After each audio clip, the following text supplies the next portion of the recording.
పురుషుడికి ఒక ప్రధానమైన లక్షణం ఉంటుంది. పురుషుడు దేవుడు ఎలా పెట్టాడంటే శిరస్సుగా పెట్టాడు. శిరస్సు అంటే తల, అంటే నిర్ణయాలకు అధిపతి. ఏ నిర్ణయం తీసుకోవాలన్నా, ఇప్పుడు ఏం తీసుకోవాలన్నా నీ బాడీలో నీ తలే నిర్ణయం తీసుకోవాలి. నీ ఇంట్లో నీ భార్య, నీ పిల్లలు, నీ కుటుంబం, నీ ఆర్థిక పరిస్థితులు, ప్రతి దాన్ని కూడా నువ్వు అంత కంట్రోల్ చేసుకోగలగాలి. ఏది మేలు ఏది కీడు ప్రతి పురుషుడు ఆ రీతిగా ఉండాలి. తన భార్యను పూర్తిగా అర్థం చేసుకోగలగాలి, తన పిల్లల్ని పూర్తి స్థాయిలో అర్థం చేసుకోగలగాలి, తన కొడుకును తన బిడ్డను అర్థం చేసుకోగలగాలి.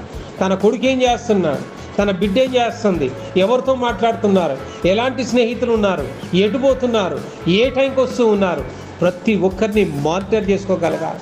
ఎవరు ప్రమాదంలో ఉన్నారు, ఎవరు చిక్కుల్లో పడుతూ ఉన్నారు, ఎవరిని రక్షించాలి, ఎవరితో ఏం చేయించాలి, పూర్తి కంట్రోల్ ఇప్పుడు ఎక్కడుంది.